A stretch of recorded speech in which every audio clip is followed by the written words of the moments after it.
एवं दोस्तों, आज का ये वीडियो काफ़ी इम्पोर्टेंट है। आज की इस वीडियो में हम डिस्कस करेंगे फ्लूइड मोज़ेक मॉडल के बारे में। पिछले वीडियो में मैंने आपको बताया था कि सेल मेम्ब्रेन क्या होता है। सेल मेम्ब्रेन से जुड़े हुए इम्पोर्टेंट पॉइंट पर भी बात किया था और मैंने आपको बताया था कि सेल मेम्ब्रेन के स्ट्रक्चर को काफ़ी अच्छे से समझने के लिए कई सारे मॉडल्स दिए गए, जिसमें से मैंने आपको 3 मॉडल्स के बारे में डिस्कस किया था। 3 मॉडल्स में पहला जो मॉडल था वो था डेनियली डेविसन का मॉडल, जिसे बटर सैंडविच मॉडल के नाम से भी जाना जाता है। मैं लिख नहीं रहा हूँ क्योंकि यहाँ पर स्पेस कम है और मैंने काफ़ी अच्छे से आपको डिस्कस कर दिया था, इसलिए मैं यहाँ पर लिख नहीं रहा हूँ। दूसरा जो मॉडल था वो था हमारा रॉबर्टसन का यूनिट मेम्ब्रेन कॉन्सेप्ट और तीसरा जो मॉडल है वो है हमारा फ्लूइड मोज़ेक मॉडल। अर्थात मॉडल नंबर 1 क्या है? डेनियली डेविसन का मॉडल, जिसे बटर सैंडविच मॉडल के नाम से जाना जाता है। दूसरा है हमारा रॉबर्टसन का यूनिट मेम्ब्रेन कॉन्सेप्ट। इन दोनों के बारे में मैंने पिछले वीडियो में काफ़ी अच्छे से डिस्कस किया है। अगर आपने नहीं देखा है तो डिस्क्रिप्शन बॉक्स में लिंक है, आप वहां से जाकर देख सकते हैं। आज हम डिस्कस करेंगे फ्लूइड मोज़ेक मॉडल के बारे में। ये मान के चलिए कि फ्लूइड मोज़ेक मॉडल सबसे बेहतर मॉडल है। अब तक जितने भी मॉडल दिए गए हैं उसमें से फ्लूइड मोज़ेक मॉडल सबसे बेहतर मॉडल है और मोस्ट एक्सेप्टेड मॉडल के नाम से भी जाना जाता है। फ्लूइड मोज़ेक मॉडल जो है उसको 1972 में 2 साइंटिस्ट ने दिया था। एक का नाम था सिंगर और दूसरा का नाम था निकोलसन। चलिए देखते हैं कि इस पॉइंट में क्या लिखा है। The most universally accepted fluid mosaic model of structure of plasma membrane was proposed in 1972। Date जो है वो इम्पोर्टेंट है। By Singer, University of California and Nicolson of Salk Institute. मतलब 2 साइंटिस्ट का आपको नेम याद रखना है। एक का नाम है सिंगर और दूसरा का नाम है निकोलसन। सिंगर और निकोलसन ने फ्लूइड मोज़ेक मॉडल दिया, जो मोस्ट यूनिवर्सली एक्सेप्टेड मॉडल है और उन्होंने 1972 में दिया इस मॉडल को। ओके। और जो हमारे सिंगर हैं वो यूनिवर्सिटी ऑफ कैलिफोर्निया से पढ़े हैं और निकोलसन साल्क इंस्टीट्यूट से पढ़े हैं। चलिए, इस पॉइंट को तो हमने डिस्कस कर लिया। अब हम देखते हैं कि फ्लूइड मोज़ेक मॉडल में जो डायग्राम है वो कैसा दिखता है और हम डायग्राम के माध्यम से ही समझेंगे, जिससे कि हमको काफ़ी अच्छे से समझ में आ जाए। तो चलिए पहले डायग्राम देखते हैं, फिर मैं इन सभी पॉइंट को फिर से डिस्कस कर दूंगा। चलिए देखते हैं डायग्राम। तो देखिए, ये है हमारा एनसीईआरटी का डायग्राम। अगर एग्ज़ाम में क्वेश्चन पूछा जाएगा तो इसी डायग्राम से पूछा जाएगा, लेकिन हम और बेहतर समझने के लिए मैं आपको 1-2 डायग्राम और दिखाऊंगा। तो देखिए, फ्लूइड मोज़ेक मॉडल में जो लिपिड होती है वो फास्फोलिपिड की बनी होती है और बाई लेयर होती है। देखिए, एक लेयर ये है, एक लेयर ये है, 2 लेयर दिख गया आपको। तो देखिए ये क्या है? Lipid by layer. Lipid by layer में कुछ प्रोटीन मॉलिक्यूल ऐसे होते हैं जो लिपिड बाई लेयर को क्रॉस कर जाते हैं, उनको हम बोलते हैं इंटीग्रल प्रोटीन। क्या बोलते हैं? Integral protein. लेकिन कुछ प्रोटीन ऐसे होते हैं जो लिपिड बाई लेयर को क्रॉस नहीं करते हैं, अर्थात लिपिड बाई लेयर को पार नहीं कर पाते हैं, उनको बोलते हैं एक्सट्रिंसिक प्रोटीन। वो केवल लिपिड बाई लेयर की सरफेस पर चिपके होते हैं। ओके, उनको बोलते हैं एक्सट्रिंसिक प्रोटीन। और जो कुछ कार्बोहाइड्रेट भी हमको देखने को मिलते हैं, अर्थात शुगर भी देखने को मिलता है और कोलेस्ट्रॉल भी देखने को मिलता है। शुगर जो होता है वो सेल टू सेल रिकॉग्निशन में काफ़ी ज़्यादा मदद करता है। चलिए एक डायग्राम और देखते हैं तो इससे आपको काफ़ी अच्छे से समझ में आएगा। चलिए इसके पहले मैं एक डायग्राम ये दिखाता हूँ। इस डायग्राम को ध्यान से देखिए। यहाँ पर आपको दिख रहा है कि ये जो पूरा वाइट वाइट दिख रहा है आपको, ये क्या है? ये है हमारा, ये देखिए नीचे भी है, नीचे भी है, ये क्या है हमारा? ये है हमारा फास्फोलिपिड की बाइलेयर। ओके। और ये जो मॉलिक्यूल आपको ऐसे दिख रहे हैं, ये देखिए ऐसे जो मॉलिक्यूल दिख रहे हैं वो फास्फोलिपिड मॉलिक्यूल हैं। ओके। और देखिए फास्फोलिपिड बाइलेयर को कुछ प्रोटीन मॉलिक्यूल पार कर जाते हैं। देखिए ये पार हो गए हैं, मतलब लेयर 1 और लेयर 2 दोनों को क्रॉस कर दे रहे हैं। इनको बोलते हैं इंटीग्रल प्रोटीन। क्या बोलते हैं? Integral protein. लेकिन कुछ प्रोटीन मॉलिक्यूल ऐसे हैं जो फास्फोलिपिड बाइलेयर पर केवल चिपके हुए हैं। ये देखिए ये वाला मॉलिक्यूल, इसको बोलते हैं पेरिफेरल प्रोटीन। ओके, क्या बोलते हैं? Peripheral protein. और कुछ जो प्रोटीन होते हैं वो ग्लाइकोप्रोटीन के रूप में होते हैं, अर्थात कार्बोहाइड्रेट के रूप में होते हैं। कुछ गोब्यूलर प्रोटीन के रूप में होते हैं। और प्लाज्मा मेम्ब्रेन अर्थात सेल मेम्ब्रेन की जो फास्फोलिपिड की बाइलेयर होती है उसमें प्रोटीन चैनल भी पाए जाते हैं। देखिए प्रोटीन चैनल भी देखिए पाए जा रहे हैं। ओके, तो ये सारे स्ट्रक्चर आपको दिख रहे होंगे। इसमें कई सारे स्ट्रक्चर हैं। देखिए फिलामेंट ऑफ साइटोस्केलेटन है, इसके बारे में हमको बात नहीं करना है। ओके, ये देखिए हमको टेल देखने को मिलता है और हेड देखने को मिलता है। जो फास्फोलिपिड मॉलिक्यूल होता है उसमें ये हेड होता है, ये हेड होता है और ये दोनों टेल होते हैं। तो देखिए ये क्या है? जो टेल होता है वो उसको पानी से डर लगता है, उसको हम बोलते हैं हाइड्रोफोबिक टेल। और जो हेड होता है वो इंटरेक्शन करता है किससे? वाटर से, उसको बोलते हैं हाइड्रोफिलिक हेड। ओके। और कुछ कार्बोहाइड्रेट भी देखने को मिलते हैं। ओके, तो आपको यहाँ पर दिख रहा होगा, मैंने आपको डिस्कस कर दिया है। और जो प्लाज्मा मेम्ब्रेन में जो लिपिड होता है वो head to head head parallel होता है। देखिए ऐसे हेड जुड़ा हुआ है और पैरेलल है, तो हेड टू हेड पैरेलल होते हैं। ओके, आइए इस डायग्राम को देखते हैं।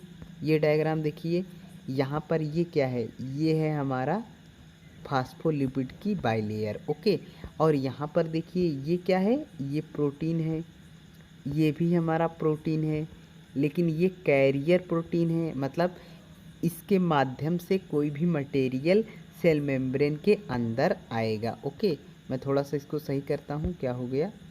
मैं इसको थोड़ा सा सही करता हूँ। ओके, तो देखिए मैं फिर से बता रहा हूँ आपको, अगर प्रॉब्लम हो गई होगी तो देखिए ये है हमारा फास्फोलिपिड की बाइलेयर। ये डायग्राम काफ़ी अच्छा है, बहुत अच्छे से समझ में आएगा। देखिए ये फास्फोलिपिड की बाइलेयर है। इसमें क्या हो रहा है? कुछ प्रोटीन जो हैं वो इस लेयर को पार कर जा रहे हैं, उनको बोलते हैं चैनल प्रोटीन या इंटीग्रल प्रोटीन बोलते हैं। और कुछ प्रोटीन जो होते हैं वो कैरियर के रूप में कार्य करते हैं और वो भी फास्फोलिपिड की बाइलेयर को क्रॉस कर जा रहे हैं। तो इन सब को हम बोलते हैं इंटीग्रल प्रोटीन। आप बस इतना याद रखिए कि फास्फोलिपिड की बाइलेयर को जो प्रोटीन पार कर जाएगा उनको हम बोलेंगे इंटीग्रल प्रोटीन, और जो सरफेस पर जुड़ा रहेगा उसको बोलेंगे हम पेरिफेरल प्रोटीन या इंट्रिंसिक प्रोटीन। ओके, और फास्फोलिपिड पर हमको कुछ ग्लाइकोप्रोटीन भी देखने को मिलते हैं जो सेल टू सेल रिकग्निशन में काफ़ी ज़्यादा मदद करते हैं। अगर हम एक मॉलिक्यूल को निकाल कर देखें तो देखिए इस मॉलिक्यूल के हमने जूम करके देखा तो हमको एक हेड दिख रहा है और दो टेल दिख रहे हैं। ओके, तो हम ये कह सकते हैं कि जो हेड होता है वो वाटर से अफिनिटी को दर्शाता है, अर्थात वो हेड क्या होता है, पोलर होता है और हाइड्रोफिलिक होता है, वो फास्फेट हेड होता है। और जो टेल होता है वो हमारा फैटी एसिड चेन से बना होता है और नॉन पोलर और हाइड्रोफोबिक होता है। और यहाँ पर आपको दिख रहा होगा कि जो हेड है वो पैरेलली अरेंज हेड, अर्थात पैरेलल अरेंज है। ओके, अब आइए डिस्कस करते हैं कि जो वहाँ पर पॉइंट लिखे हैं वो क्या क्या हैं। ओके, तो मैंने आपको डायग्राम काफ़ी अच्छे से दिखा दिया है। वो उम्मीद करता हूँ कि आपको ये समझ में आया होगा। तो आइए अब देखते हैं कि क्या लिखा गया है। तो देखिए, the most universally accepted fluid mosaic model of structure of plasma membrane was proposed in 1972 by Singer and Nicolson. इस पॉइंट के बारे में हमने आपसे डिस्कस कर लिया है। और फ्लूइड मोज़ेक मॉडल को समझने के लिए सिंगर और निकोलसन ने जिस टूल की हेल्प ली वो क्या है, फ्रिज फ्रैक्चर टेक्निक, जो इलेक्ट्रॉन माइक्रोस्कोपी पर आधारित है। ओके, इन्होंने फ्रिज फ्रैक्चर टेक्निक का यूज किया था। Okay, according to fluid mosaic model, काफ़ी इम्पोर्टेंट पॉइंट है। According to fluid mosaic model अर्थात फ्लूइड मोज़ेक मॉडल के अनुसार the membrane contains a bimolecular lipid layer. Membrane contains bimolecular lipid layer, अर्थात membrane में bi molecule अर्थात molecular lipid की 2 layer होती है। The surface of which is interrupted by protein, अर्थात उसकी सरफेस पर क्या होते हैं, प्रोटीन जुड़े हुए होते हैं। मतलब फ्लूइड मोज़ेक मॉडल के अनुसार जो हमारा मेम्ब्रेन होता है वो लिपिड की बाइलेयर होती है और उस पर क्या होते हैं, प्रोटीन जुड़े हुए होते हैं। अब आइए चलिए नेक्स्ट स्लाइड को देखते हैं। नेक्स्ट स्लाइड में पॉइंट नंबर 12 कह रहा है, some protein are attached at polar surface of lipid called peripheral और एक्सट्रिंसिक प्रोटीन। ओके, कुछ प्रोटीन ऐसे होते हैं जो सरफेस लिपिड की सरफेस पर जुड़े हुए होते हैं, उनको पेरिफेरल या एक्सट्रिंसिक प्रोटीन बोलते हैं। जबकि कुछ ऐसे होते हैं जो पेनिट्रेट कर जाते हैं अर्थात धंस जाते हैं लिपिड की बाइलेयर पर, उनको हम बोलते हैं इंटीग्रल या इंट्रिंसिक प्रोटीन। ओके, उनको क्या बोलते हैं, इंटीग्रल या एक्सट्रिंसिक प्रोटीन। तो आइए हम एक बार डायग्राम और दिखा देते हैं आपको। ये देखिए, ये वाला प्रोटीन क्या है, ये धंस गया है, इसको बोलते हैं इंटीग्रल प्रोटीन। और ये क्या है, पेरिफेरल या एक्सट्रिंसिक प्रोटीन। ओके, चलिए आइए डिस्कस करते हैं अब पॉइंट को।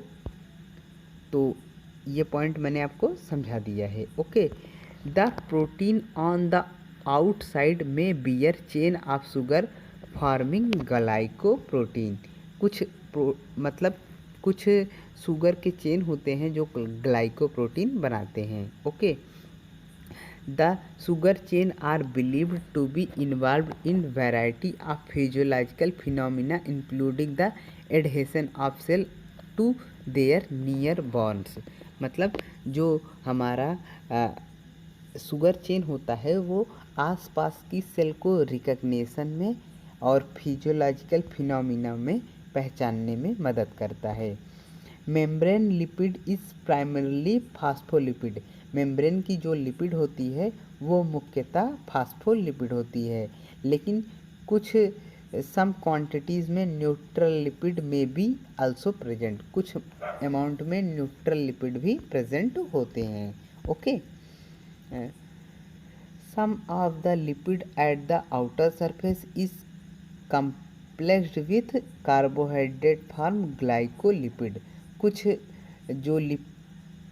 कुछ लिपिड की सरफेस पर जो कार्बोहाइड्रेट होते हैं वो ग्लाइकोलिपिड बनाते हैं। Okay, the molecular arrangement of plasma membrane resemble to a moving sea on lipid that's continue mosaic of many different proteins. मतलब इनका कहने का ये मतलब है, अगर हम ये मान लें कि ये हमारा समुद्र है, क्या है, ये हमारा समुद्र है, और समुद्र किसका होगा, समुद्र होगा लिपिड का, और उसमें कुछ क्या है, बर्फ़ हैं, कुछ बर्फ़ अर्थात आइस हैं, और वो आइस क्या होंगे, प्रोटीन होंगे, आइस क्या होंगे, प्रोटीन होंगे। मतलब जो फ्लूइड है वो तरल है, और जो प्रोटीन है वो बर्फ़ की तरह हल्के से मतलब वो है, ठीक है ना। अ, तो इसलिए हम फ्लूइड मोज़ेक मॉडल को आइसबर्ग ऑफ सी भी कहते हैं। मतलब फ्लूइड पर मतलब लिपिड पर प्रोटीन क्या है, पाया जा रहा है। ओके, तो इनका मतलब यही है। मतलब द प्रोटीन में फ्लोट फ्रीली लाइक आइसबर्ग। मतलब लिपिड पर प्रोटीन फ्रीली क्या होते हैं, फ्लोट कर सकते हैं, जैसे पानी में बर्फ़ फ्लोट करता है। Okay, the lipid act as barrier to entry और exit of charge polar substrate. मतलब जो हमारा लिपिड का लेयर होता है वो कोई भी पोलर मॉलिक्यूल है उसको अपने अंदर नहीं आने देता है। Okay, some protein in plasma membrane act as gate, आगे देखते हैं, keeper that regulate the traffic of molecule and ion into and out of cell. मतलब हमारा जो सेल मेम्ब्रेन होता है उसमें कुछ ऐसे कैरियर होते हैं जो गेटमैन की तरह कार्य करते हैं। वो केवल इम्पॉर्टेंट मटेरियल को ही अपने स्थान से अंदर आने देते हैं, और जब उनका काम नहीं होता है तो वो अपना दरवाज़ा बंद कर लेते हैं और उस मटेरियल को आने नहीं देते हैं। इसका मतलब यही है। The fluid mosaic model is now the most resemble explanation of the structure of plasma membrane. मतलब फ्लूइड मोज़ेक मॉडल सबसे बेस्ट मॉडल है प्लाज्मा मेम्ब्रेन के स्ट्रक्चर को समझने के लिए। Selective permeability of plasma membrane can be explained with the help of fluid mosaic model. बहुत important point है। मतलब फ्लूइड मोज़ेक मॉडल के माध्यम से हम selective permeability of plasma membrane को काफ़ी अच्छे से समझ सकते हैं। अब आइए बात करते हैं केमिकल कंपोजिशन के बारे में कि प्लाज्मा मेम्ब्रेन का केमिकल कंपोजिशन क्या होता है। Plasma membrane is composed of protein, lipid and small percentage 1 to 5% of carbohydrate. जो हमारा प्लाज्मा मेम्ब्रेन होता है वो लिपिड, प्रोटीन और कार्बोहाइड्रेट से मिलकर बना होता है, जिसमें से जो हमारा प्रोटीन होता है वो 60% होता है और लिपिड 40% होता है। Okay, the carbohydrate of plasma membrane are hexinose, fructose and salicylic acid. Plasma membrane में जो कार्बोहाइड्रेट होते हैं वो या तो हेक्सोज हो सकते हैं, हेक्सोसैमीन, फ्रुक्टोज या सैलिसिक एसिड हो सकते हैं। Carbohydrate present in plasma membrane are in the form of glycoprotein and glycolipid. जो हमारा कार्बोहाइड्रेट होता है वो प्लाज्मा मेम्ब्रेन में ग्लाइको प्रोटीन और ग्लाइकोलिपिड के रूप में होता है। Lipid identify in the plasma membrane including lecithin, cephalin and cholesterol. जो लिपिड आइडेंटिफाई किए गए हैं प्लाज्मा मेम्ब्रेन में वो लेसिथिन, सिफेलिन और कोलेस्ट्रॉल है। Okay, bacterial cell membrane is made up of protein. Okay, bacterial cell membrane जो होता है वो प्रोटीन और लिपिड, यहाँ पर लिपिड भी लिखना चाहिए, प्रोटीन और लिपिड दोनों से मिलकर बना होता है। ओके, तो दोस्तों ये है प्लाज्मा मेम्ब्रेन के बारे में डायग्राम। आप देख लीजिए, ये डायग्राम है, ये सबसे इम्पॉर्टेंट है, चाहे तो आप इसको अपने कॉपी में बना सकते हैं। ये देखिए, ये है हमारा ग्लाइकोप्रोटीन, और ये है कोलेस्ट्रॉल, ये है पेरिफेरल प्रोटीन, ये है इंटीग्रल प्रोटीन, ये है हमारा चैनल, एक है कैरियर प्रोटीन, दूसरा है प्रोटीन चैनल, ये है हमारा फास्फोलिपिड और ये हमारा फास्फोलिपिड का मॉलिक्यूल। तो ये काफ़ी इम्पोर्टेंट डायग्राम है, अगर आप कॉपी में एक दो बार बना लेते हैं तो आपको काफ़ी अच्छे से समझ में आ जाएगा। तो उम्मीद करता हूँ कि फ्लूइड मोज़ेक मॉडल आपको समझ में आ गया होगा। अब हम नेक्स्ट वीडियो में बात करेंगे कि इसके आगे क्या और पॉइंट है, मतलब ट्रांसपोर्ट कैसे होता है, एक्टिव ट्रांसपोर्ट क्या है, पैसिव ट्रांसपोर्ट क्या है, मेम्ब्रेन की फ्लूइडिटी पर भी बात करेंगे। तो सेल मेम्ब्रेन में फ्लूइड मोज़ेक मॉडल काफ़ी बड़ा है तो थोड़ा सा टाइम लगेगा। चलिए मिलते हैं नेक्स्ट वीडियो में, तब तक जय हिंद, वंदे मातरम। और अगर आपने चैनल सब्सक्राइब नहीं किया है तो चैनल को सब्सक्राइब ज़रूर कर लीजिएगा। चलिए मिलते हैं नेक्स्ट वीडियो में, तब तक एक बार फिर से जय हिंद, वंदे मातरम।